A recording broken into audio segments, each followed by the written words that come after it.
Oke, harusnya ini sudah terekam. Oke, ya mungkin saya buka dulu. Assalamualaikum warahmatullahi wabarakatuh. Selamat pagi semuanya. Ini belum ada yang masuk ya, tapi nggak apa-apa nanti teman-teman, mungkin akan menonton rekaman dari, web kita pada hari ini, pada pagi hari ini, web kedua ya, teman-teman semoga aja tidak terkendala dalam mengerjakan tugasnya, namun, saya wajib untuk tetap harus menjelaskan terkait dengan tugas tadi. Tapi sebelum saya jelaskan ke tugasnya atau bagaimana penyelesaian tugasnya, saya akan menjelaskan, materi dulu yang berkaitan sama tugasnya. Harapannya biar teman-teman bisa, mengerjakan tugasnya dengan baik gitu ya. Oke, sebelum saya mulai izin saya share screen dulu teman-teman. Bentar, saya share screen dulu. Oke, seharusnya sudah tampil di monitor ya, layar saya. Nah, cuman karena ini saya simpan sendiri, belum ada yang lain, jadi mungkin, saya tidak akan tahu apakah tampilannya aman atau tidak, tapi nanti saya akan cek lagi rekamannya. Jika memang bermasalah berarti saya harus rekam ulang. Oke, langsung saja teman-teman biar cepat saya akan bahas dulu. Yang pertama, ini tugas 1, di sini sudah kumpul semua, ada berapa yang belum kumpul ya. Oke, tugas satunya di sini, sebenarnya tidak sulit teman-teman. Yang pertama diminta untuk, teman-teman membuat deklarasi. Bentar saya nyalakan dulu lighting biar agak terang, nggak usah lah. Oke, nggak usah aja lah, terlalu terang. Oke. Jadi yang pertama adalah, teman-teman diminta untuk bikin deklarasi, variabel integer yang bernama struktur baris ya.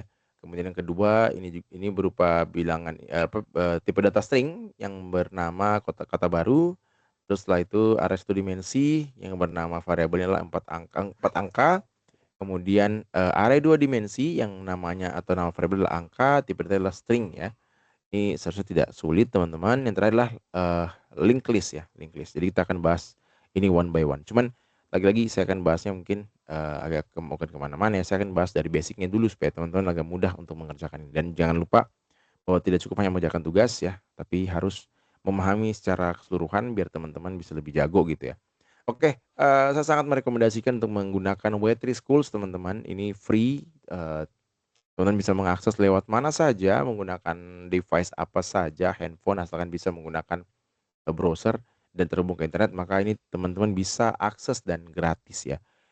Ya di W3 School ini juga, seperti kalian lihat ini banyak sekali pilihan-pilihan, ada Python, Java, PHP dan lain sebagainya. Ini saya sebagai, orang komputer juga sangat-sangat terbantu sama ini karena kadang kita lupa ya dengan sintaksnya gitu ya. Jadi kalau lupa soal Python, saya tinggal buka bagian Python, saya lupa PHP, tinggal buka PHP, C++, dan lain sebagainya. Nah, cuman karena di sini, pakainya Java, jadi teman-teman buka yang bagian tab Java ya. Nanti di sini ada banyak sekali, bagian, sub-sub bagian ya. Saya tidak akan bahas semuanya karena tidak akan cukup waktunya, yang pertama. Yang kedua, saya akan menyesuaikan dengan tugasnya saja. Tetapi saya sangat-sangat merekomendasikan teman-teman untuk mempelajari semuanya. Ya ini tidak banyak kok materinya, cepet banget, 2 hari beres ini kalian kerjakan ya, pelan-pelan aja dan materinya tidak panjang-panjang, singkat-singkat aja tuh udah beres gitu ya. Segini doang nih per halaman, dia tidak banyak, jadi memang padat gitu ya, padat merayap ya, artinya, spesifik ke hal yang kita perlukan saja. Dan keunggulan lagi teman-teman bisa langsung coba gitu ya, bisa langsung coba, coding-annya seperti ini, jadi tidak perlu install-install apapun, langsung dipakai aja seperti ini dan tidak perlu install-install ya. Jadi bisa pakai handphone, apapun device-nya yang bisa terhubung ke internet menggunakan browser ini bisa. Bahkan TV smart TV atau sorry bukan smart TV, lebih ke Android TV yang bisa connect ke browser, bisa connect ke internet, nah ini bisa juga buka gitu. Artinya nggak lagi alasan bahwa, "Oh saya tidak bisa pakai Pak karena device-nya tidak ada," gitu ya. Minimal kalian punya handphone, jadi bisa pakai handphone. Dan, untuk mengerjakan tugas ketika kalian menggunakan ini sebagai, media atau buat programnya saya anggap sebagai, benar ya dan oke-oke aja karena memang misinya atau tujuannya adalah bukan persoalan, platform buat programnya, tetapi kalian mengerti bagaimana sisi bahasa pemrogramannya plus bagaimana struktur datanya gitu ya. Nah oke, saya langsung aja. Nah karena untuk memahami ini kan harus mengerti bahasa Java, maka saya akan bahas Java dulu ya terlebih dahulu. Oke, sip kita akan masuk ke intro langsung. Nah, apa itu bahasa Java atau what is Java? Java is a popular and powerful programming language dibuat pada tahun 1995. Jadi dia ada sebuah bahasa pemrograman yang sangat populer dan powerful ya, yang dibuat atau dibangun pada tahun 1995. Ini saya baru umur berapa tahun ya, 2 tahun kali ya, saya lupa. Nah, dimiliki atau dia, ya ini punya Oracle ya, it's owned by Oracle, punya Oracle dan lebih dari 3 billion device run Java. Jadi lebih dari 3 juta, eee, sorry bukan billion tuh kan million tuh juta, billion berarti miliar ya. Ada million, billion, trillion. Million million itu juta, billion berarti miliar ya. Jadi banyak banget ya, 3 billion ya, lumayan banyak banget. Nah, untuk apa digunakan? Dia digunakan untuk, mobile application atau aplikasi mobile, terus desktop application, web application, web server atau application server, terus games ya, database connection dan masih banyak lagi.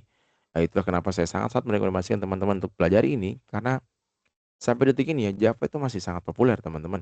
Bahkan saat saya terakhir mengembangkan cryptocurrency juga, itu pakainya Java untuk di, Ethereum ya, jadi Solidity plus Java. Jadi lagi-lagi, sangat-sangat powerful atau sangat-sangat populer ya. Jadi teman-teman silahkan dipelajari karena penerapannya banyak banget. Oke, kenapa harus menggunakan Java? Karena Java itu bekerja di beberapa platform atau OS ya. Misalnya seperti Windows, Mac, Linux, Raspberry Pi dan sebagainya. Raspberry Pi ini, lebih ke ini microcontroller yang biasa kita pakai kalau di tempat saya gitu ya, untuk membangun beberapa perangkat-perangkat IoT gitu. Nah, it is one of the most popular programming language in the world. Jadi dia salah satu bahasa pemrograman populer di dunia. Kemudian, dia memiliki large demand dari permintaan yang besar gitu ya, di dalam, dunia kerja. Kemudian gampang untuk dipelajari dan simpel untuk digunakan. Jadi kalau kalian merasa ini bahwa ini adalah susah, wah berarti bayangin aja ya, ini hal yang simpel menurut dunia programmer. Berarti kalau kalian ini anggap susah, berarti apalagi bahasa yang lain ya. Artinya adalah, ya jangan dulu menganggap ini susah, pelajari dulu aja pelan-pelan. Saya juga nanti saya akan coba tunjukkan ya. Semoga aja tersampaikan bahwa ini tuh bukan bahasa yang sulit kok, ini mudah banget. Asalkan belajarnya menikmati proses ya, maksudnya pelan-pelan gitu. Jangan mau tiba-tiba langsung bikin aplikasi atau bikin games, tapi hal-hal sederhana dari basicnya belum dikuasai. Atau bahkan tidak pernah pelajari gitu, tidak pernah sentuh ya. Oke, kemudian dia open source dan free. Ini yang paling penting, dia free dan open source. Nah, sehingga ya ini mungkin yang bikin dia populer dan powerful ya. Sama kayak Python ya. Kenapa mungkin Python ramai dan populer ya? Mungkin karena dia free dan open source juga. Begitupun juga bahasa-bahasa yang free dan populer juga ya, kayak C++, ya, C Sharp, PHP, Python itu populer karena dia free mereka. Kemudian it is secure, aman, fast, and powerful, cepat dan powerful. It has huge community support, jadi banyak komunitasnya. Jadi kalau kalian bisa join-join di komunitas di GitHub ataupun sejenisnya, buat membahas bagaimana pengembangan program ini. Jadi tidak sendirian ya buat mengembangkannya, jadi enak gitu. Java is an object-oriented language which give a clear structure to programs and allow code to be reused, lowering development cost. Jadi karena Java ini bersifatnya object-oriented language, yang di mana, dia memiliki struktur yang jelas gitu ya untuk sebuah program dan membolehkan atau allows ya, bisa kode tadi digunakan kembali. Jadi misalkan saya bikin kode tadi tuh karena strukturnya jelas, kita mudah untuk bacanya, sehingga orang bisa pakai kode yang saya bikin gitu. Bisa digunakan ulang, dipakai dimanapun gitu. Jadinya apa? Jadinya adalah, membuat biaya lebih murah ya. Biaya di sini bukan persoalan hanya uang ya, dalam artian waktu gitu. Misalnya tidak perlu kita ketik dari nol, kita tinggal, comot punya orang, kita modifikasi sesuai dengan kebutuhan yang kita inginkan. Karena strukturnya jelas, jadi kita tidak perlu ngetik dari awal, tinggal copy paste terus kita baca baris-barisnya mana yang perlu evaluasi atau diperbaiki. Nah, seperti itu maksudnya ya. Jadi, lowering the developing cost itu arahnya ke sana. Nah, as Java is close to C++ and C Sharp, it easy for programmers to switch to Java or vice versa. Jadi karena dia close to C++ dan C Sharp, jadi Java ini, enak banget tuh kalau kalian mau switch antara Java dengan vice versa ya. Jadi, tidak tidak sulit untuk mempelajari bahasa pemrograman lain jadinya gara-gara keunggulan itu. Nah, ini contoh dari, bahasa pemrograman Java. Nah, ini untuk menampilkan hello John ya. Ya, bagaimana cara kerjanya? Ini seperti biasa, ini namanya programan ya atau bahasa pemrograman. Itu kerjanya dia one by one ya teman-teman ya, baris per baris. Ini saya buka dulu. Nah, di sini ada public class, main ya, terus ada public static, void, main, string. Ini kita abaikan dulu sementara, nanti saya akan jelaskan setelah ini. Kita fokus ke yang ini aja dulu. Oke. Nah, di sini ada string, jadi berarti variabelnya tipe data adalah string, kemudian ada variabel nama. Nah, itu berisi adalah John. Dia berisi John. Kemudian inilah perintah untuk menampilkan atau print ln. Ini adalah hello world. Jadi dalam printannya ada hello world ditambah dengan variable name. Variable name adalah yang atas ini. Itulah kenapa outputnya menjadi hello John. Karena yang di print adalah hello plus variable name. Dan isi variable name adalah John. Itulah kenapa muncul adalah hello John. Oke, gampang ya. Sekilas gampang. Jadi tidak susah.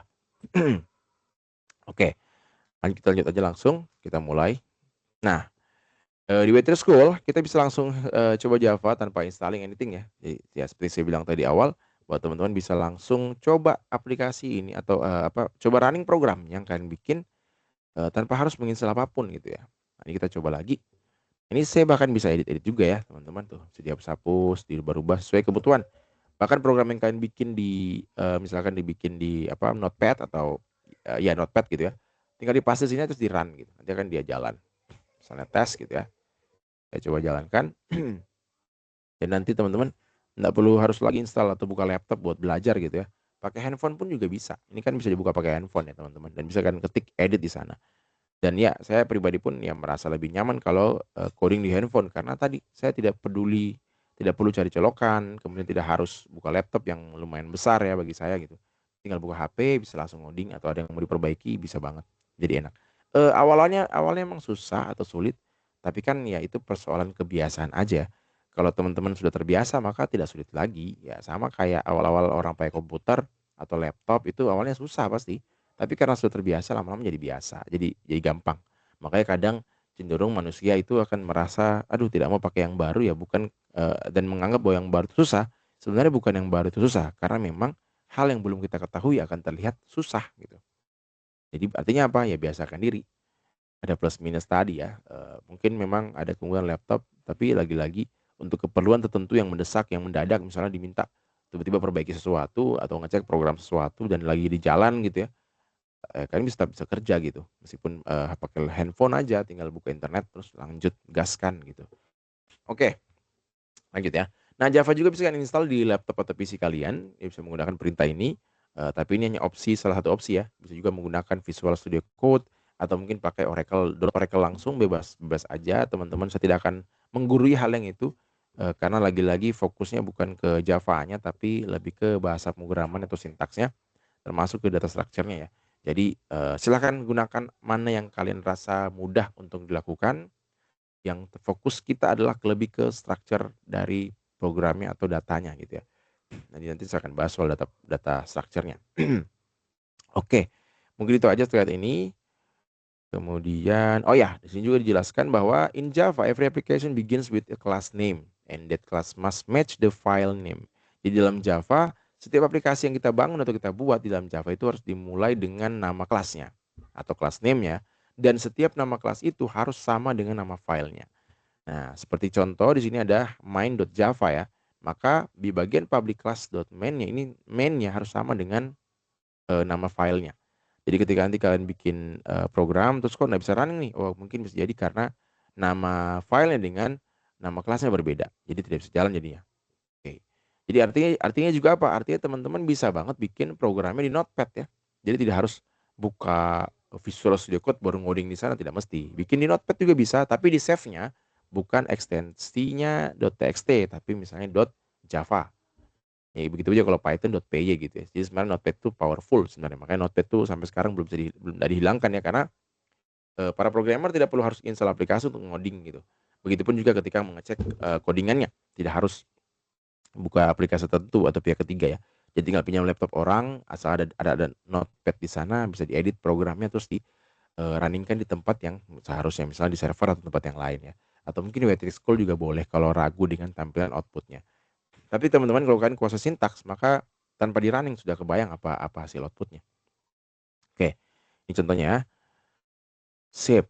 Oke, don't worry if you don't understand the code above, we will discuss in the later. Oke, kita akan bahas nanti. Saya skip dulu. Oke, sip. Kita masuk ke sintaks sekarang teman-teman. Nah, oke.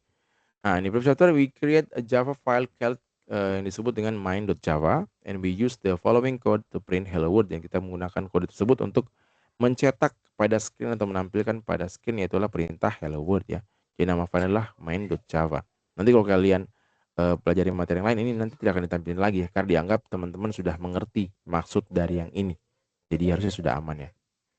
Nah, di dalam situ tersebut, every line of code that runs in Java must be inside a class. Jadi setiap kode yang jalan pada Java itu harus di dalam kelas ya. Makanya di sini kelasnya itu ada buka kurung. Nah, ada tutupnya di sini nih. Berarti yang jalan adalah di antara itu. Ya, itu adalah ini ya. Kemudian di kelasnya bersama the class name should always start with an uppercase first letter. Jadi huruf pertamanya itu harus menggunakan huruf kapital. Makanya main di sini M-nya itu huruf besar. Nah, karena itu keseharusan ya dalam nama kelas. Berarti nama filenya juga wajib huruf besar nih. Jadi gampang banget tuh mendeteksi dia Java atau bukan Java. Oke, bentar ya teman-teman.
Oke, kita lanjut lagi guys ya. Mohon maaf tadi ada ini.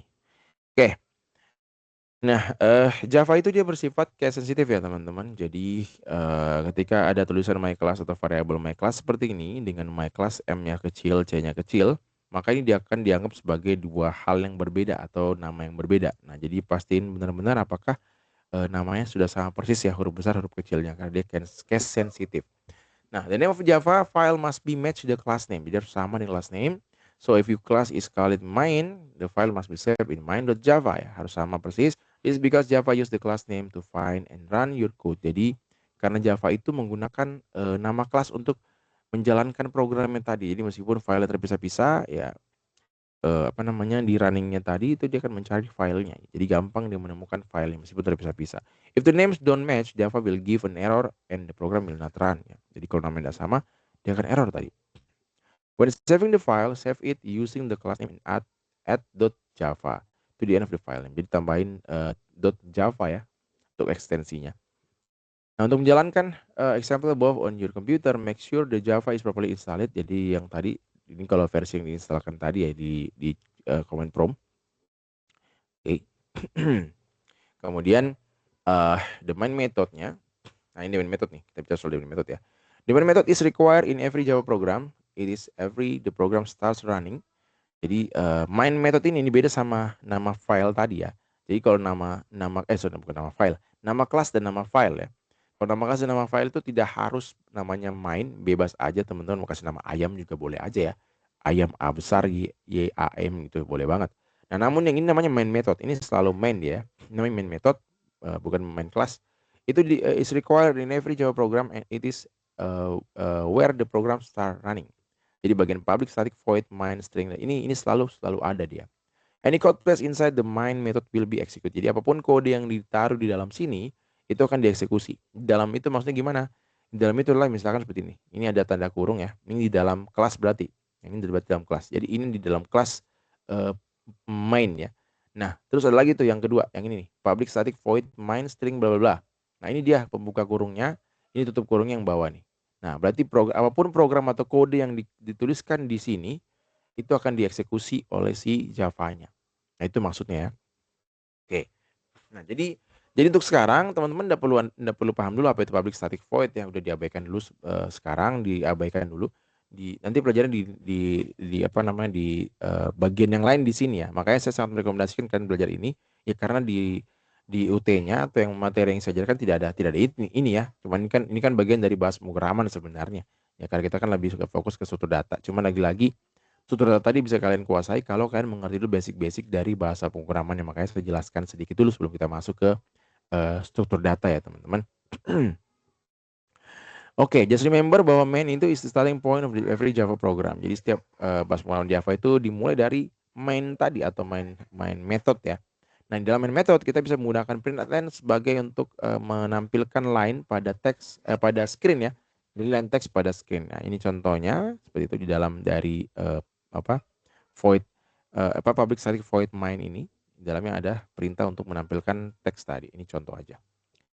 Oke, the curly braces mark the beginning and the end of a block of code. Jadi yang ini kurung awal itu adalah permulaan dan akhir dari blok dari kodenya.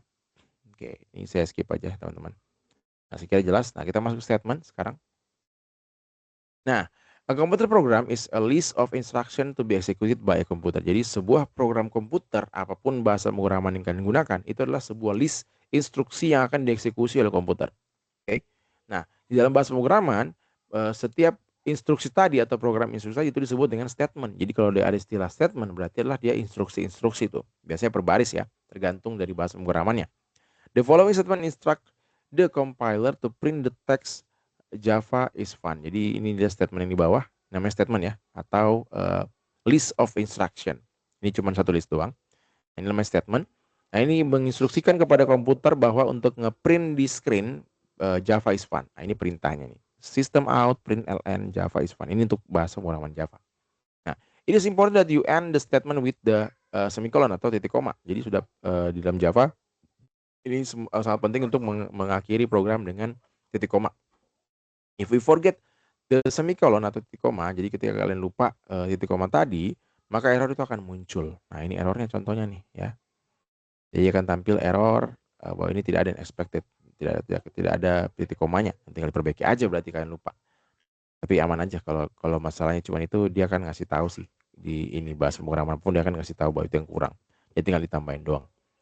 Nah, bagaimana kalau dia banyak statement? Jadi most of Java program contain many statement. Jadi pada umumnya atau ya pada umumnya bahasa pemrograman atau program Java itu dia terdiri dari banyak statement ya, atau banyak dari list instruksi ya.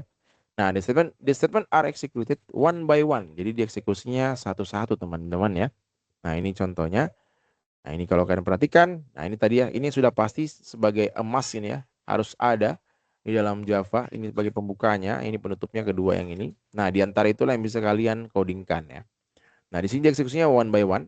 Jadi ada perintah pertama adalah system out, println, hello world gitu ya. Maka muncullah hello world. Terus yang kedua diminta print lagi ke dalam teks screen-nya, maka muncullah have a good day. Nah, begitu pun juga learning Java is fun, muncullah ini tadi. Jadi dia satu-satu ya, one by one dieksekusinya. Oke, ini saya skip, sudah dijelaskan. Nah, sekarang kita bahas mengenai outputnya, teman-teman ya. Nah, you learn from the previous chapter that you can use the println method to output values or print the text in Java. Jadi pada chapter berikutnya sebelumnya kita pelajari tentang bagaimana ngeprint teks di Java ya, menggunakan perintah println. Nah, ini sudah dicoba berkali-kali, saya skip aja teman-teman daripada tahu juga pasti. Nah, juga you can add as many println. Jadi kita bisa nambahkan banyak sekali println seinginnya kita ya, teman. Tapi tadi akan jadi banyak barisnya gitu ya. Nah, kemudian text must be wrapped inside double quoting marks. Jadi dalam teks tadi itu harus berada pada titik koma ya. Bukan titik koma, sorry. Tanda petik ya. Tanda petik. Nah, kalau misalkan dia seperti ini, maka dia tidak akan tampil ya. Dia akan error pasti ketika kalian melupa untuk menampilkan tanda petiknya. There is also a print method which is similar to println. Jadi ada lagi namanya perintah print. Jadi kan ada println, ada print ya. Apa perbedaannya? Nanti kita akan lihat ini bedanya di outputnya ya. Kalau kita pakai print saja, dia akan menampilkan seperti ini. Dia nyambung ya. Nah, kalau yang tadi kan dia enter tuh. Nah, sebenarnya println ini adalah perintah untuk mengenter kursor. Jadi setelah di print dia akan enter. Nah, misalkan saya tambahkan ln di sini, maka ini maksudnya adalah dia akan print hello world. Setelah di print hello world dia akan enter kursornya ke bawah. Baru dia eksekusi kode atau statement yang kedua. Nah, coba kita running. Sehingga nanti pada saat kita running, maka nanti katanya akan terpisah tuh. Nah, ini hello world terus baru dia print. Nah, kenapa yang bawah tidak perlu pakai ln? Ini kalau ada lagi yang baru di bawahnya, misalnya tambahkan lagi system out gitu ya, maka nanti dia akan bersambung dengan huruf yang ini. Kenapa? Karena di perintah untuk menampilkan I will print on the same line, ini tidak ada perintah ln-nya atau enter-nya gitu ya. Jadi dia hanya ngeprint, udah dia akan lanjut, kursornya masih ada di sebelah sini nih. Nah, kalau yang pertama itu kursornya setelah dituliskan hello world, dia kan kursornya pindah ke bawah, baru dieksekusi program yang kedua atau statement yang kedua. Makanya baru lanjut yang berikutnya seperti ini. Nah, sehingga yang ini tadi kalau kita hapuskan ln-nya gitu ya. Misalkan saya hapus yang ini, maka yang bawah itu maka yang ini dituliskan, di enter, baru masuk have a good day, karena dia tidak ada ln-nya, maka dia langsung nyambung ke yang ini nih. Coba kita running. Meskipun yang bawah ini ada ln-nya gitu ya. Jadi gini teman-teman. Ah, itu dia. Dia sambung kan. Karena ln ini perintah setelah di print dulu. Jadi print dulu learning in is fun-nya, baru di enter, bukan enter baru print ya. Nah, itulah kenapa di sini karena saya hapus yang tengah, maka dia tetap bersambung yang ini. Tapi kalau ya itu ya bisa dipahami ya harusnya. Jadi ini tadi yang saya maksud bahwa ketika teman-teman mengerti sintaksnya atau bahasanya, maka tidak perlu kalian run, sudah kebayang di kepala tuh. Oh, kalau dia run ini tampilannya akan seperti ini. Ya, karena mengerti sintaksnya. Ini pentingnya tadi ya. Baru kita bicara soal konteks struktur data gitu ya. Sekarang bagaimana kalau kita ngeprint number? Nah, number ini agak berbeda tuh. Dia tidak perlu pakai tanda petik. Ya, seperti kalian lihat di sini, langsung aja ya. Langsung saja. Kemudian, bedanya apa keunggulannya? Dia bisa dilakukan kalkulasi matematikal. Jadi karena dia sebagai number, bukan sebagai teks, maka dia bisa dioperasikan. Maka 3 plus 3 akan muncul hasilnya, 2 kali 5 akan muncul hasilnya. Nah, ini contohnya. Nah, 3 ini 3 seperti biasa ya. Kalau saya kasih tanda petik 3 ini, tanda petik 2, kok jadi 1 doang petiknya? Maaf. Bisa 2 petiknya, ini. Nah, maka dia akan dideteksi sebagai string atau teks ya. Maka tampilannya ya seolah-olah aman saja gitu ya, nggak ada perubahan gitu. Tetap 3. Nah, tapi akan berbeda kalau kita melakukan operasi aritmatika. Ini 3 tambah 3, bisa jadi mungkin 3 tambah A gitu ya. di mana A-nya adalah integer. Nah, ini kita bicara soal manipulasi data nanti ya. Jadi kalian paham dulu struktur data pada Java-nya supaya nanti enak kalian pelajari semuanya. Nah, ini sehingga yang tampil bukan lagi 3 tapi 6 karena 3 plus 3 ya. Nah, namun ketika 3 plus 3 ini kita jadikan sebagai tanda petik, kita tambahkan tanda petik 2, maka dia akan dianggap sebagai string. Maka tampilannya bukan lagi hasil penjumlahan 3 plus 3, tapi dia akan menampilkan ya 3 plus 3 gitu ya. Nah, ini perbedaan di sini teman-teman. Jadi kelihatannya sederhana, sepele, tapi lumayan fatal ya untuk pemrograman. Jadi outputnya itu akan terpengaruh oleh tipe data yang kalian tuliskan atau tanda petik tadi. Karena kalau tanda petik itu otomatis menjadi string. Nah, sekarang bagaimana kalau dia adalah comment? Oke, sabar ya.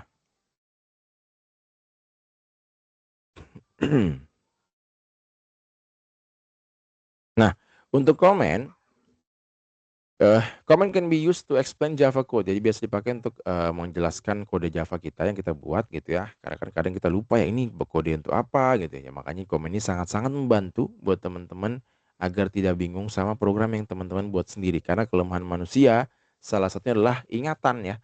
Sehingga kita sangat butuh ini untuk mengingatkan kembali bahwa ini kode program yang bagian mana untuk apa gitu. Jadi kalian pada saat melakukan evaluasi atau perbaikan atau mencari apa ya errornya atau bugnya, kalian bisa tidak merubah semua kodenya, tapi tinggal melihat bagian-bagian komen tadi. Nah, ada beberapa cara untuk membuat komen, ada single line sama ada multiple line, ada dua cara sih sebenarnya. Nah, kalau single line tadi, maka dia adalah apapun yang berada pada setelah slash 2 kali, maka itu akan dianggap sebagai komen untuk satu baris ya. Jadi setelah slash 2 dalam satu baris itu akan dianggap sebagai komen. Jadi baris berikutnya tidak akan dianggap komen lagi. Seperti ini contohnya. Jadi yang ini yang dianggap sebagai komen. Nah, ini tadi juga bisa digabungkan dengan baris yang sebelahnya seperti ini. Jadi begini. Ini boleh juga ya, teman-teman. Apa namanya? Intinya dalam satu baris dia. Jadi ketika next baris maka ya dianggap sebagai bukan komen lagi. Jadi pastikan tambahin slash 2 kali. Tapi kalau misalnya teman-teman ingin membuat komen tapi barisnya tidak cuma satu atau lebih dari satu, misalnya 10 baris gitu ya, karena katanya panjang gitu ya. Kalian menjelaskan sesuatu di sana, ya udah bisa pakai ini Java multi lines comments ya. Jadi segala karakter atau apapun yang di antara garis miring bintang sampai bintang garis miring itu akan dianggap sebagai komen. Nah, ini contohnya, yang ini di antara ini sampai sini. Maka ini adalah komen, meskipun di baris yang berbeda. Mau 10 baris ke 100 baris terserah. Karena ada pembuka dan penutupnya. Nah, ini silahkan dipilih, lebih cocok pakai yang mana atau lebih butuh yang mana. Intinya kedua-duanya sudah kalian pelajari. Oke, lanjut lagi. Nah, sekarang kita masuk ke datanya ya. Ini kita masuk ke variables dulu. Di dalam Java ada beberapa tipe data atau tipe tipe dari variables ya. Ada yang namanya string, integer, float, char, sama boolean. Kalau string itu menyimpan teks ya, seperti hello ya. Ya, string biasa berada pada antara double quotes ya atau tanda petik 2 ya. Jadi string itu dia selalu ciri khas di antara tanda petik 2. Nah, kalau bilangan bulat atau integer dia itu menyimpan bilangan atau number tanpa desimal. Berarti bilangan bulat ya. Yang terdiri dari minus tahingga sampai tahingga. Karena bilangan bulat itu ya minus tahingga sampai tahingga gitu ya. Jadi berarti yang penting dia bulat di antara minus tahingga sampai tahingga. Nah, kalau float dia adalah bilangan real ya. Jadi dia termasuk bilangan bulat, bilangan desimal gitu dari minus tahingga sampai tahingga. Nah, itu adalah float. Kalau chart dia adalah karakter aja, single karakter. Misalnya A, B, C, ya udah satu karakter aja. Nah, kalau boolean dia cuma bernilai dua nilai ya. Kalau tidak true ya dia false, itu boolean. Nah, ini jenis-jenis tipe data pada pada Java ya. Nah, ini untuk menjawab nomor 1 dan 2 ini. Ya. Saya lupa lagi mana ya soalnya. Ini dia. Nomor 1 dan nomor 2. Yaitu tipe data string sama tipe data integer. Ntar saya close dulu teman-teman ya. Biar nggak terlalu banyak. Oke. Nah, bagaimana cara mendeklarasikan variabel atau membuat variabel ini? Nah, untuk membuat variabel di dalam Java, kamu butuhkan adalah pertama pilih dulu tipenya apa, tipe datanya apa. Tipe datanya apa, apakah dia integer kah, string kah gitu ya. Habis itu berikan nama variabelnya, apakah namanya adalah x, age, atau name. Kemudian tambahkan variabel sama dengan untuk menunjukkan letaknya tadi gitu ya. Nah, ini secara sintaks seperti ini. Jadi tipe datanya nama variabelnya, terus isi dari variabel tersebut. Oke ya. Nah, sebagai contoh, kita mau menyimpan beberapa teks menggunakan variabel string. Berarti string, itu nama tipe datanya, terus nama variabelnya apa, isi dari variabelnya adalah John. Baru saat kita memprint, tinggal memanggil nama variabelnya aja. Clear ya, gampang jadinya. Nah, kalau dia integer ya sama. Nah, tipe datanya, nama variabelnya, isi dari variabel tersebut. Untuk panggilnya tinggal panggil nama variabelnya. Gampang kan? Nggak perlu saya cobain, teman-teman bisa sudah mengerti, seharusnya bukan hal yang sulit. Nah, bisa juga dibuat seperti ini teman-teman. Jadi terpisah tuh. Jadi ada integer, kita deklarasikan dulu tipe datanya. Misalnya variabel my number itu tipe datanya integer. Terus variabel apa namanya? Yang atas tadi name itulah string gitu. Baru nanti terakhir baru kita isi. Itu boleh. Boleh banget di dalam Java. Boleh seperti ini cara penulisannya. Jadi tidak harus digabung seperti ini.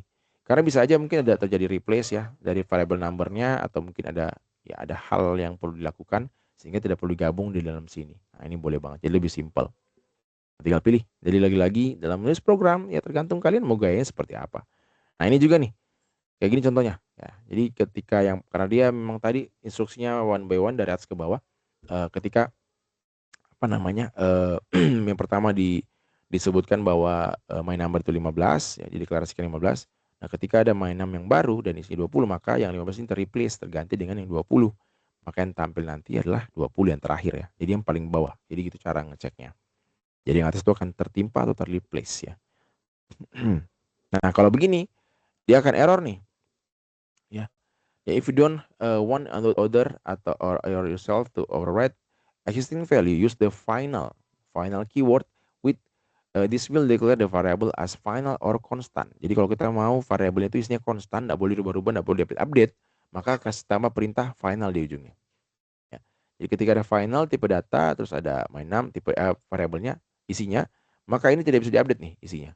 Nah, makanya ketika kalian coba untuk update atau ada kesalahan kalian tidak sengaja update atau nambah variabel baru, nah itu dia akan error tuh. Dia error pasti. Coba ya. Nah, kayak gini, error nih.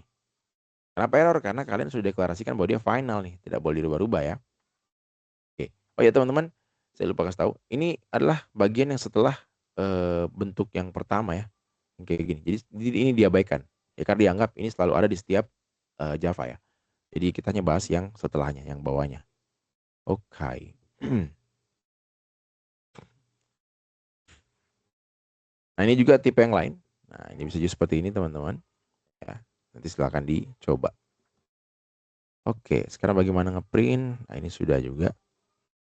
Ini cara ngeprintnya, saya kira aman ya, tidak sulit. Teman-teman bisa pelajari yang ini. Kita skip aja. Kemudian kita akan bahas tipe data juga sudah. Tadi sudah bahas ya. Ini tinggal dicoba teman-teman. Nah, ini untuk keterangannya. Bahwa byte itu berapa ukurannya, di antara minus 18 sampai 27. Jadi kalau datanya di antara ini tidak besar gitu ya, udah pakai byte aja, nggak usah pakai integer ya, karena integer itu lumayan besar integer. Ini akan makan memori ya, RAM ya. Atau pakai yang short aja nih, kalau kalian rasa bahwa datanya tidak sampai 100.000, tidak sampai 40.000, tidak sampai 33.000, ya bisa pakai data yang short. Nah, ini adalah batasan-batasan data ya. Ini akan di booking ke RAM sebenarnya, jadi akan berpengaruh kepada memori sebenarnya. Oke. Silahkan dicoba aja yang itu. Saya sangat merekomendasikan coba satu-satu ya. Oke, soal tipe data sudah clear untuk nomor 1. Saya akan berikutnya langsung bahas tentang array ya. Sesuai dengan tugasnya. Nanti sisanya kalian pelajari sendiri aja teman-teman. Oke, di dalam Java untuk array itu digunakan untuk menyimpan beberapa value ya, atau multiple value in a single variable, dalam satu variabel nih. Daripada kita deklarasikan satu-satu, langsung aja nama variabelnya apa, terus langsung isinya semuanya gitu. Jadi nanti ada indeksnya per variabel tersebut, jadi lebih enak kita manggilnya gitu. Tidak perlu kita capek-capek nuliskan satu-satu atau banyak variabel yang kita bikin. Misalnya kayak my name, my number 1, my number 2 dan seterusnya. Gak usah pakai array aja.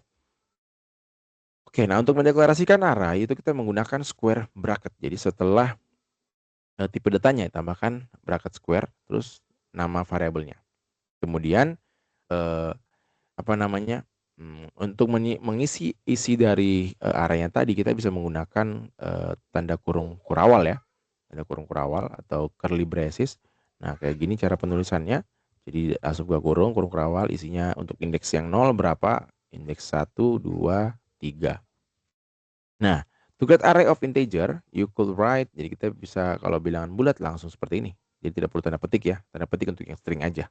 Memang string itu agak unik ya, jadi harus pakai tanda petik dia.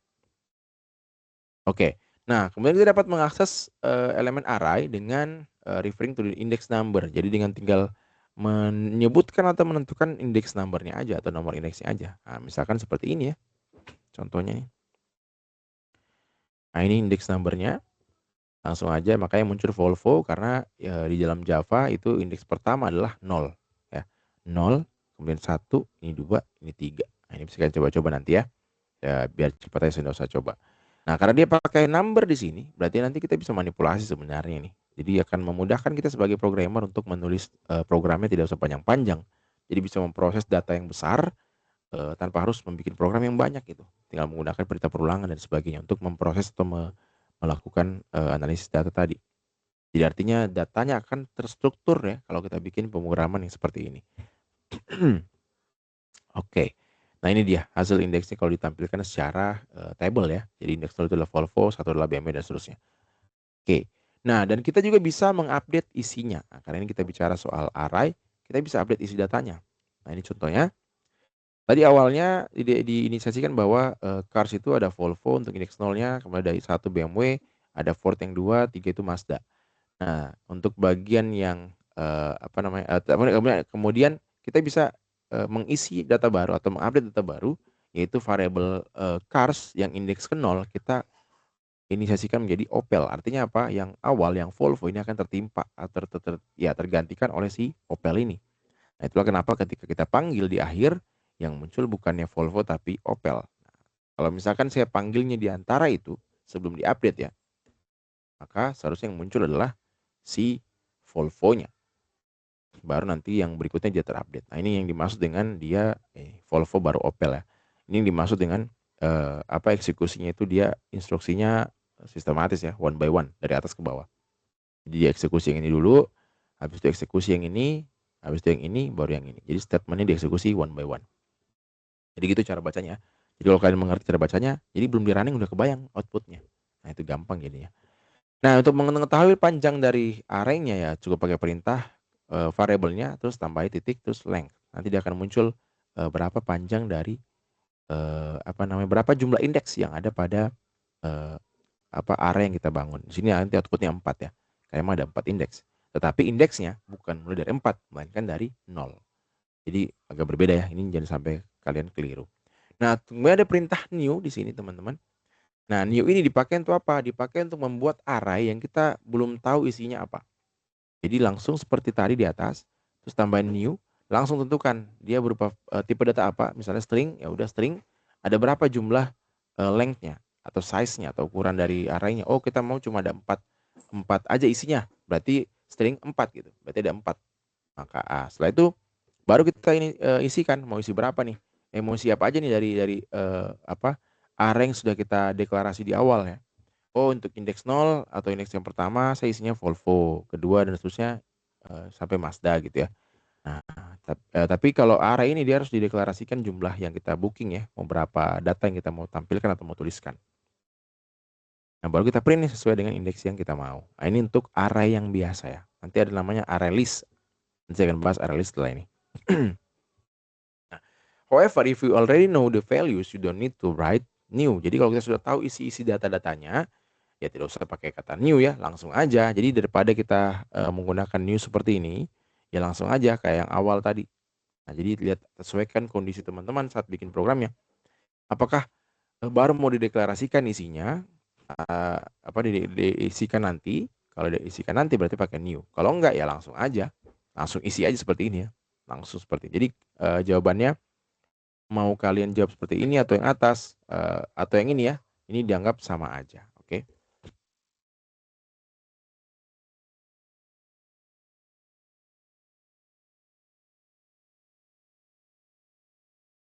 Oke, lanjut ya. Nah, however, if you already know the values, you don't need to write a new one. Ini tadi sudah dibahas. Oke, lanjut ya. Nah, sekarang karena tadi dia bentuknya adalah angka ya di indeksnya tadi, maka kita bisa melakukan looping sebenarnya terhadap angka itu, terhadap ya indeks tadi. Jadi kita loopingkan atau kita ubah data angkanya adalah si indeksnya yang ini nih. Ini dipakai variabel i ya.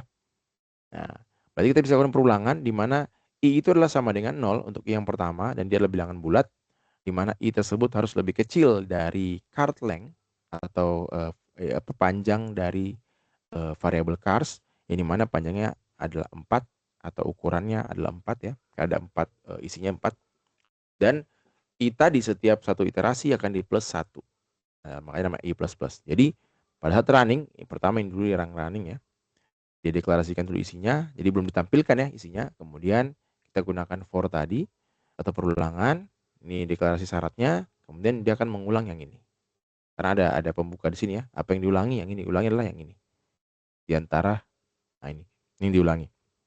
Berarti apapun di dalam bracket ini atau tanda kurung kurawal ini itu akan diulangi yang ini. Sesuai syarat yang atas.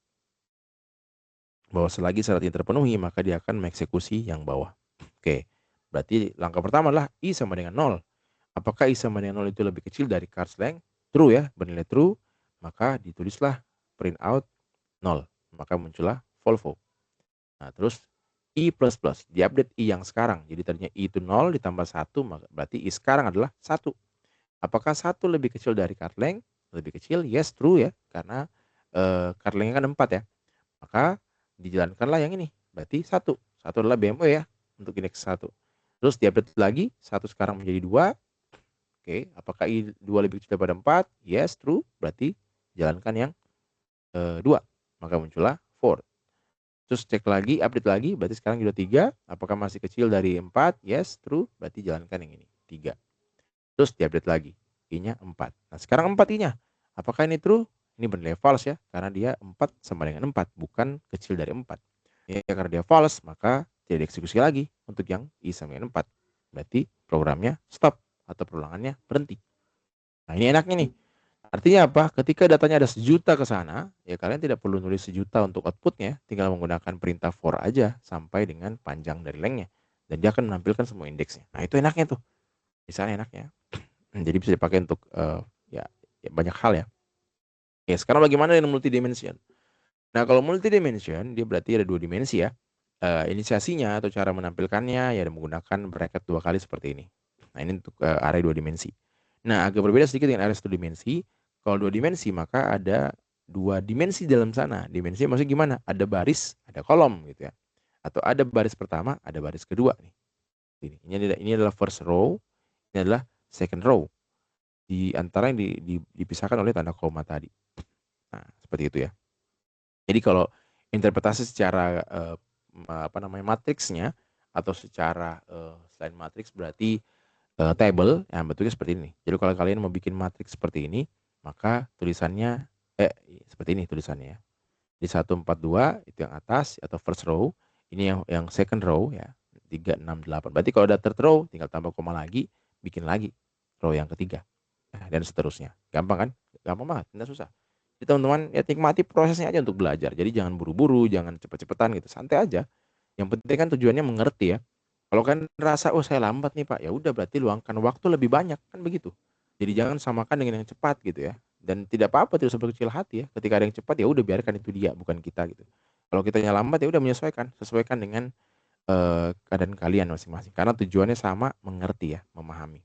Dan tidak harus buru-buru soal itu. Karena kalau buru-buru saya malah takutnya malah tidak paham-paham ya, karena memaksakan harus cepat padahal ya kemampuan otak kan beda-beda tiap orang. Nah, untuk mengaksesnya gimana? Gampang banget, tinggal memilih second row-nya dan kolomnya gitu ya. Nah, misalkan di sini ada contoh nih. Oke, ada contoh dia milihnya 1 dan 2. Yang tampil adalah 8 nih. Oke, bagaimana cara kerjanya? 1 ini mengatakan baris keberapa. Berarti ini kan dia udah mulai dari 0 ya. Berarti karena dia klik 1 berarti ini kan baris 0, ini baris 1. Berarti dia baris ke 1 yang ini. Kemudian di baris 1 ini indeks keberapa lagi? Nah, itulah yang kedua nih. Berarti ini 0, ini 1, ini 2. Nah, karena dia di baris ke 1 atau di baris kedua jatuhnya karena kan mulai dari 0 barisnya. Terus di indeks ke 3. Berarti 1, 2, makanya muncullah 8. Nah, kalau saya mau tampilkan 4 misalkan, berarti tinggal ini. Ini baris keberapa? Oh, 0, berarti 0. Dan ini 0, ini 1, berarti 1. Kalau saya menampilkan 4 ya. Oke, tinggal di-run. Maka seharusnya yang muncul adalah 4. Jadi ini 0, ini 0, ini 1. Nah, muncul 4 kan? Gampang. Gampang ya? Gampang banget ya untuk 2 dimensi. Ini buat teman-teman yang ada yang bertanya soal 2 dimensi, bisa nonton video ini nanti. Oke. Atau mungkin bisa share ke teman yang tidak mengerti untuk 2 dimensi. Gampang ya? 2 dimensi clear, saya rasa aman. Tinggal cara mengganti value juga sama. Ya tinggal sebut aja mau indeks yang mana, bagian mana yang diganti value-nya. Oke. Dah, ini clear, sisanya tinggal dibaca aja teman-teman, tidak susah ya. Kalau kalian baca ini mudah banget. Oke, array sudah clear, 1 dimensi sama 2 dimensi. Saya akan masuk ke linked list. Tapi sebelum saya masuk ke linked list, saya mau bahas dulu array list. Karena ini agak sedikit berbeda dengan array biasa. Nah, an array list is like a resizable array. Jadi dia itu bisa di-resize ukurannya. Oke. It's a part of Java util. Jadi ini bagian package atau library dari Java util ya. Kemudian perbedaannya antara array yang biasa dengan array list itu adalah pada size-nya ya. Jadi kalau size yang array tadi itu tidak bisa dimodifikasi. Misalkan tadi saya deklarasikan 4 ukurannya, ya udah 4. Nggak bisa ditambah, nggak bisa dikurang. Nah, itu kelemahannya itu. Itu kelemahannya. Jadi cannot be modified if you want to add or remove element for an array. Jadi kalau kita mau nambah elemen dari 4 tadi saya mau tambah jadi 5, itu tidak bisa. Saya harus bikin array yang baru. Jadi you have to create a new one. Jadi harus bikin array yang baru. Kalau 4 tadi saya mau tambah jadi 5, terus bikin array yang baru. Nah, itu kelemahannya teman-teman. Tapi lagi-lagi tergantung sudut pandang ya. Karena kalau kita memang pengen datanya itu strukturnya ya tidak boleh bertambah, ya udah pakainya array yang biasa. Tapi kalau kita mau bikin datanya struktur data yang datanya itu bisa berubah datanya ukurannya, ya udah pakainya array list. Jadi di sini ada perbedaan ya untuk di Java. Setahu saya ya hanya Java yang seperti ini ya. Karena kalau bahas pemrograman lain dianggapnya sama aja. Oke. Nah, while element can be added and removed from an array list whenever you want. Jadi kalau array list itu kita bisa nambah, bisa remove. Nah, itu perbedaannya antara array biasa dengan array list. Kalau array list, saya bisa nambah ukurannya, bisa juga menghilangkan ukurannya. Misalnya awalnya 4, saya tambah jadi 5, boleh. Kalau awalnya 4, saya kurangi jadi 1, jadi 3, boleh. Itu boleh banget di array list. Jadi tergantung kebutuhan teman-teman. Intinya perbedaan di sana. Jadi kalau nanya apa bedanya Pak? Itu bedanya tadi barusan. Nah, cara penulisannya agak sedikit berbeda karena dia menggunakan package dari array java.util ya. Dia harus mengimport java util array list. Jadi kalau array list pakainya array list, kalau linked list pakainya linked list. Oke. Nah, untuk menambahkan elemen kita bisa menggunakan add. Ada juga namanya get untuk menampilkan, ada set untuk menyeting dan remove untuk menghapus ya. Nah, ini dia. Untuk add elemen kita menggunakan add ya. Nah, caranya seperti apa? Seperti ini cara penulisannya. Teman-teman bisa baca aja, ini gampang banget ya. Cara penulisannya tinggal impor, terus ada ini yang seperti umumnya, terus tambahkan yang ini. Nah, sesuai dengan yang ada di atas ini. Ini ya, ini contohnya. Untuk membuat sebuah array list. Jadi variabelnya apa? Terus new, array listing, list. Ini yang dirubah cuma nama variabelnya doang. Udah, gitu doang. Nah, cara nambahnya gimana? Tinggal variabelnya, tanda add, ini berarti menambah pada array listnya. Dan ini kalian bisa tambahkan sebanyak apapun ya, nggak ada masalah. Kalau yang tadi, itu hanya sampai 4 aja. Ketika kan Pak tambah indeks 0 nggak bisa. Nah, kalau ini tidak masalah, nggak ngaruh karena ada add tadi ya. Jadi kita bisa tambahkan terus menerus. Bisa kalian coba juga ya. Jadi mungkin bagian coba-coba saya skip aja teman-teman karena akan makan waktu ya. Jadi silahkan dicoba aja. Nah, ini untuk yang apa nih? Nah, kita mau spesifikasikan nih. Saya mau menambahkan misalkan Mazda, tapi saya maunya di indeks 0 dia. Nah, maka boleh tambahkan yang ini nih, 0. Jadi dia lebih fleksibel ya sebenarnya. Tuh. Sehingga Mazda tadi dia akan berada pada indeks ke 0. Yang lainnya menyesuaikan urutan ya. Berarti setelah Mazda adalah Volvo, BMW, baru Ford sesuai urutan. Jadi ini bisa disisipkan nih. Coba kita sisipkan di 1 misalkan ya. Nanti dia akan bergeser kah? Volvo, Mazda, baru BMW, baru Ford. Kita akan lihat. Oke, ya jelas ya. Jadi ini yang 0. Terus Mazda karena kita sudah minta bahwa dia harus di 1 ya, arti indeks 1. Baru dia lanjut lagi berikutnya, baru lanjut lagi berikutnya. Enak ya, lebih fleksibel. Oke, makanya ini tipe-tipe struktur data ya. Silahkan nanti menyesuaikan kebutuhan teman-teman. Nah, untuk menampilkannya gimana? Tinggal pakai perintah get aja. Jadi kalau saya menampilkan yang 0, berarti yang ini Volvo. Ya udah, berarti dia akan muncul di get. Kalau saya menampilkan yang 2, berarti muncul yang Ford ya harusnya. Jadi perintahnya get kalau untuk menampilkan. Nah, karena dia pakainya tadi angka di sini, berarti kan bisa kita lakukan perulangan seperti tadi ya, pakai i juga. Nah, itu lebih enak lagi teman-teman. Sip. Untuk get-nya udah. Nah, gimana kalau untuk menggantinya? Nah, kita bisa ganti menggunakan perintah set. Jadi kalau kita mau timpa atau merubah isinya, ya pakai set. Karena kalau pakai add, dia akan nambah ya, bukan mengganti. Jadi beda tuh antara add dengan set. Kalau kita mau menimpa atau mengganti isinya, pakainya set. Nah, remove itu apa? Untuk dihilangkan. Nah, ini bisa kalian coba semua ya. Gampang banget ini. Oke, nah untuk remove semuanya elemen. Jadi kalau ada misalnya sudah kalian tambah-tambah nih atau kebanyakan mau dibikin ulang struktur datanya, ya udah perintah aja, clear semuanya, baru bikin baru. Nah, bisa juga seperti itu ya. Jadi clear dulu baru bikin yang baru. Biar nggak bingung kan. Terus mau tahu nih berapa apa size-nya sekarang, ya udah bisa menggunakan perintah ini. Jadi kita tahu nih berapa ukurannya. Bentar ya, saya close dulu. Nah, ini sudah ditambah-tambahkan. Yang terakhir kita mau tahu size-nya, size dari seluruhnya ya, yang sudah ditambah-tambahkan. Maka dia ada 4, karena cuma ada 4 kata ya. Nah, kalau misalnya saya tambahkan lagi 1, maka harusnya dia akan bertambah menjadi 1 ya, jadi 5. Tapi saya belum tahu nih, ya harus nambah jadi 5. Tadi katanya sama ya, jadi 5 ya. Berarti isi dari cards itu nambah 1 menjadi 5. Ya teman-teman ya, secara clear. Ya, looping juga sama, bisa dilakukan seperti yang tadi nih. Ini dia perintahnya. Tinggal ganti get sama i. Nah, gampang banget ya. Gampang. Makanya saya ajar dasarnya supaya kalian bisa enak mengikuti sisanya. Nah, looping juga bisa seperti ini juga boleh. Ya, ini juga boleh. Ini di looping berdasarkan jumlah dari isi dari carsnya. Jadi tergantung berapa kalian tambahkan di sini. Ini juga sama sih. Sama ya, kurang lebih sama. Jadi ada dua cara untuk looping, bisa seperti ini, bisa seperti yang bawah ini. Tinggal pilih mau yang mana. Artinya kalian punya kebebasan sebagai programmer, sukanya yang mana. Oke, ini untuk array saya kira array list sudah clear, saya masuk ke linked list ya. Oke, linked list. Tadi sebelumnya sudah kita bahas mengenai array list.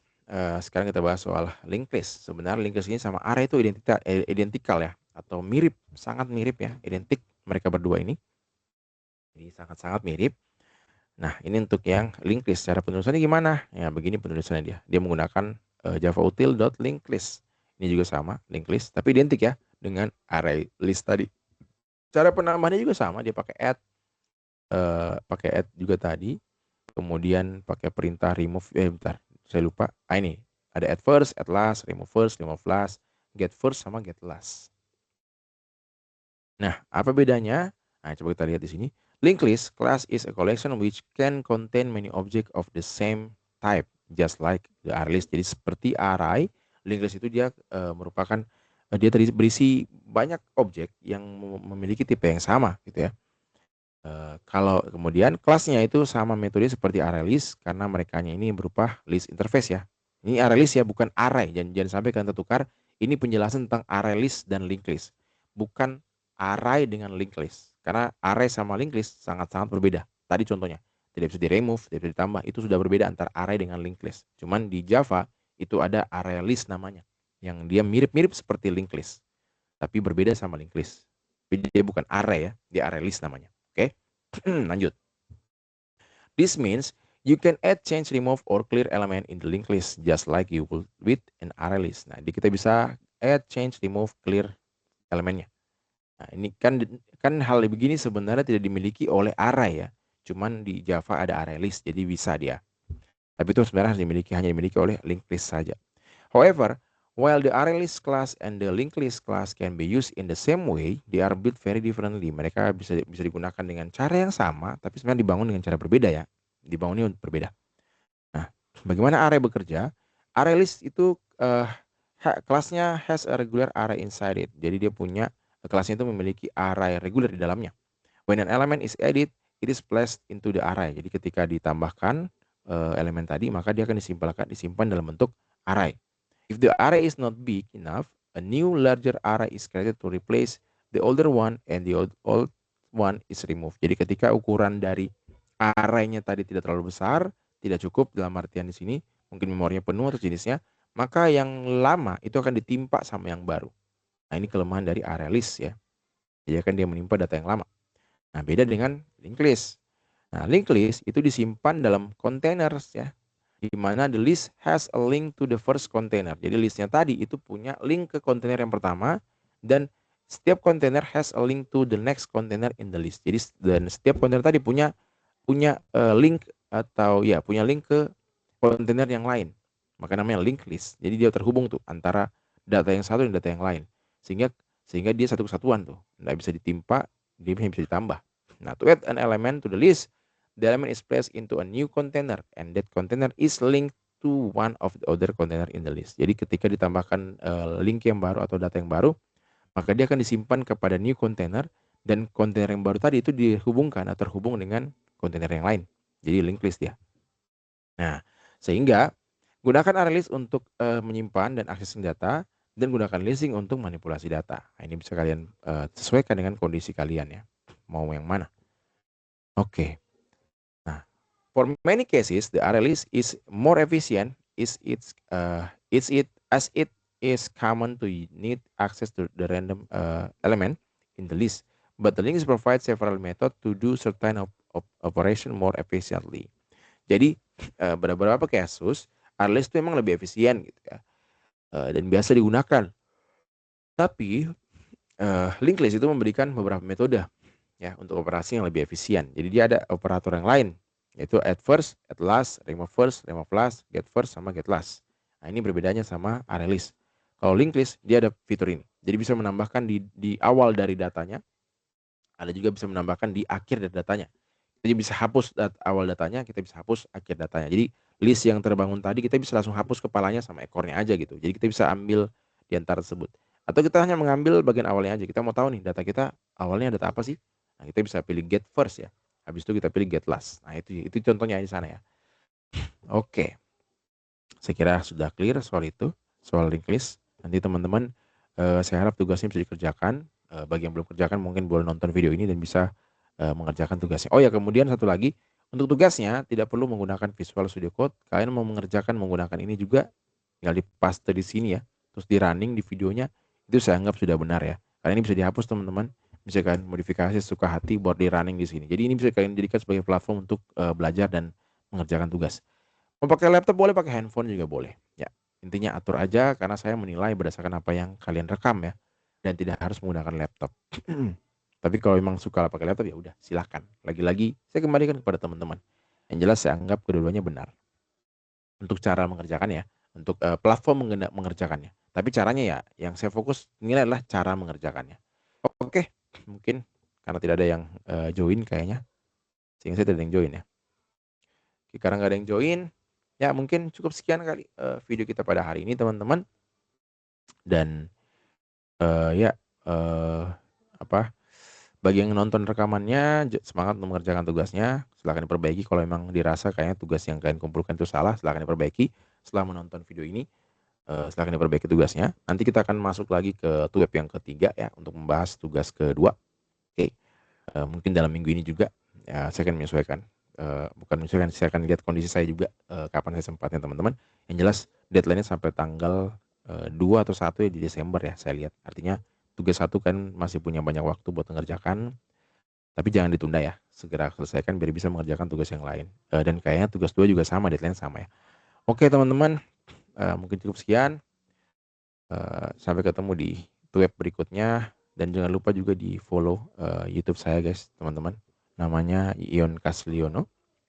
Dan nanti ini juga akan saya sematkan di e-learning ya, nanti bisa klik channel saya juga, di subscribe. Nanti akan ada banyak video-video yang berkaitan dengan dunia komputer atau mungkin web ini ya. Oke guys teman-teman, makasih yang sudah menonton, karena ada yang hadir ya. Jadi saya bilang sudah menonton karena pasti kalian nonton rekaman. Oke, terima kasih, saya akhiri. Assalamualaikum warahmatullahi wabarakatuh dan selamat pagi semuanya menjelang siang.